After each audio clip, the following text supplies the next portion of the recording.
everyone, this is Migs with GW7 Football. I'm here with FPL Rich, and we're back for another game week 8. We're back from an international break, and this we're just going to be going over what we did for last game week 7, and then we're also going to be going over transfer plans for this game week, and then we have also a couple players that we have in mind that have the best fixtures, next 4 fixtures going forward. Okay, so now moving on to my team first for game week 7. I managed to do 54 points. I did go up in rank overall by 300, so I'm within the top 2 million. Overall, a pretty bad overall. I would say it's okay week, not a good week, but not a bad week. Overall, a green arrow, but pretty much Holland did blank again for the second time, I believe, in a row, or with the captaincy as well. I know a lot of people, or some people, went with the differential on Saka, gaining that extra 16 points. Saka definitely performed very well this week. He is on a yellow. He is might have a little bit of a knock or an injury. We'll see, depending on the news. But for right now, depending on the news. But yeah, someone else that performed well within my team was Embuemo, and Collins was really someone that saved my game week, gaining that those 10 extra points that he did score a goal. Overall, looking into my bench, Raul also got an assist, and Fuez, I believe, kept a clean sheet for Leicester. And that's my game week review. All right, so now going on to what I did for game week 7. I also did average 55 points over that 50 base, so went up in rank a little bit, 3 millions before. Now we're a little over 2 million, but we're gonna keep going.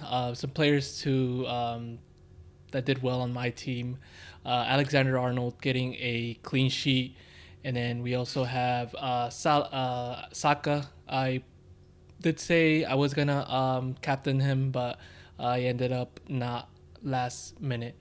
And then Welbeck also getting a goal in there, and that good win from his team. I believe it was a 3-2 win against Brighton. But just some players to note out here: Matt Sells had a really good game up against Chelsea. He is on a yellow banner, but I am expecting him to start. And I still have Luis Diaz and McNeil and Watkins and Van Berg, who all didn't do very well. But this is my points for game week 7. Or as we mentioned before, we're all going to be going over some players to buy for the next upcoming fixtures. And first on our list, we have Rico Lewis from Manchester City.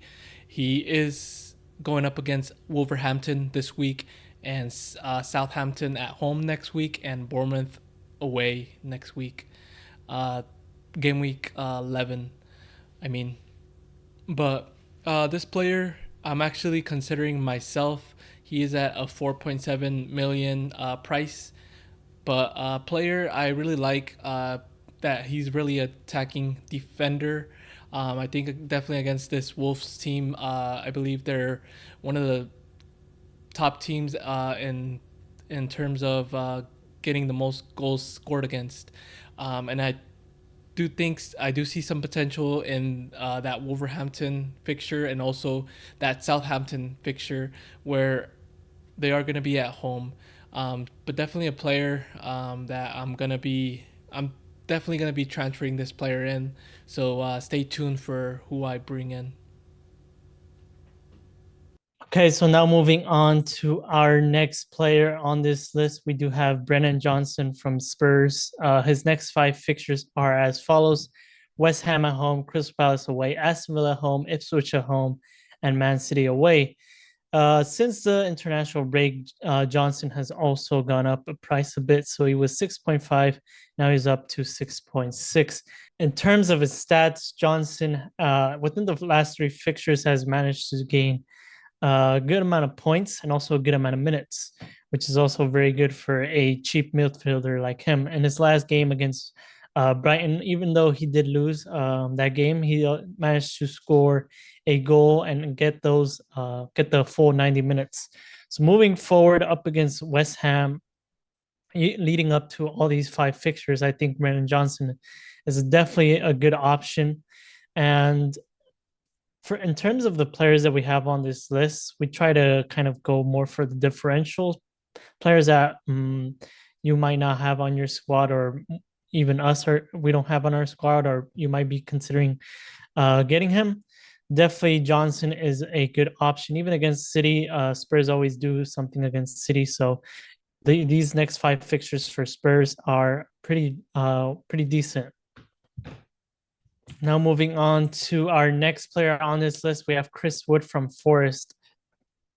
His next five fixtures are as follows. He has Crystal Palace away, or I mean Crystal Palace at home, Leicester at home, West Ham at home, and Newcastle at home and Arsenal away.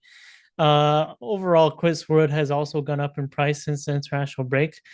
Chris Wood is also on a pretty good points, especially for the price. He has scored his last fixture up against, I believe he scored his last fixture against Chelsea uh, away. So he scored that 1-1 draw, or he scored that one goal to make a draw against Chelsea. Moving forward, the next three fixtures definitely for Forest are definitely looking good. I do believe these next three fixtures are I did do a typo on this. So it is Crystal Palace at home, Leicester away, and West Ham at home. Overall, still pretty good fixtures, especially for Wood, a striker for Forest. I do believe he's on pens as well.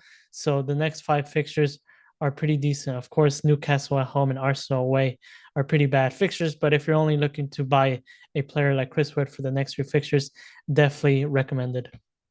Now moving on to our next player on this list, we do have D-Lap from Ipswich. So D-Lap has been one of those players that we added on this list mainly because he is a very big differential player. So we could have added Raul Jimenez. He's also on a pretty good scoring streak as well. I do believe they're priced at the same amount at 5.7. So you could go with either or, but I do believe for right now we went for D-Lap, maybe a bit of more of a differential.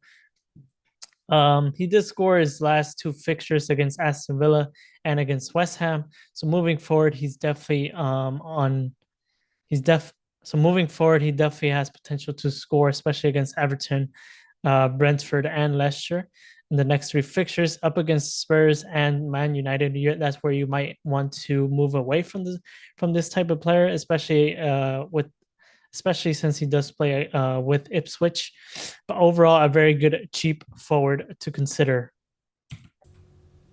Now going on to the next player on our list, we have McNeil, a price tag of 5.7, and he does have Ipswich away, Fulham at home, Southampton away, West Ham away, Brentford at home. And this player I have personally myself. I got him in game week 6, I believe, with my wild card that I did. I still believe this is a good player to have. Definitely a player in a team that has very good fixtures. Next five fixtures are very good.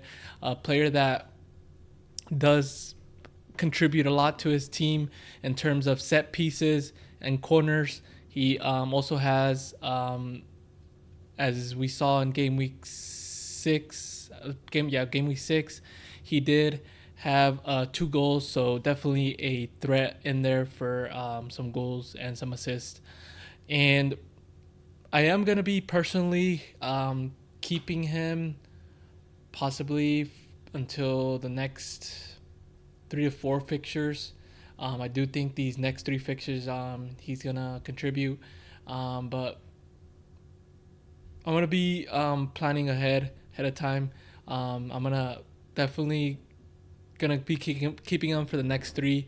But we'll see how he performs in these next 3 and possibly transferring him out for some of for the Brentford, maybe even West Ham, depending on how Everton is performing.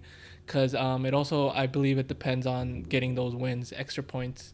So I'm gonna be definitely keeping him for the next three, but definitely a good player to have. Okay, so now moving on to our game week 8 transfer plans. First, starting off with me. As you can see from the screen right now, it says -4, but that's because I did the transfers before I took a screenshot. So it's actually, I do have 3 free transfers in the bank. I did use 2 of them this game week in order to kind of move away from Calvert Lewin. Calvert Lewin has not been performing as well as I thought he would. Um, so I did move away from him, and that was the main reason I had to do 2 free transfers because I did not have the money in the bank to move from a Calvert Lewin to a Chris Wood. So the first transfer I did, of course, was Calvert Lewin to Chris Wood. Chris Wood has gone up in price to 6.2, so that's why I couldn't just transfer Calvert Lewin to Chris Wood and just use 1 free transfer. So my next transfer that I did have to do was Rogers to Dibbling. This was one transfer that I was eventually going to do. I wanted to move away from Rogers in the first place just because he did score a couple goals, but overall, I just don't see him being that attacking player that everyone just kind of makes him out to be.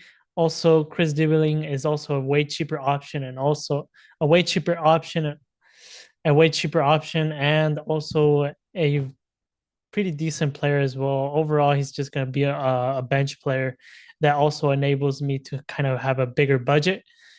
So doing these two transfers, I will have zero point 0.5 in the bank, and let's move forward to see how my game week 8 team is gonna line up. So I am gonna line up with a 3-4-3, and as I said before, I do have 0.5 in the bank. I do have 1 free transfer left. As I said, I started with 3. I used 2. So I do have Raya in goal. I have Collins, Gabriel, and Aina. In the midfield, I have Saka and Buemo, McNeil, and Mo Salah. And my front 3 are Raul Jimenez, Chris Wood, and Holland.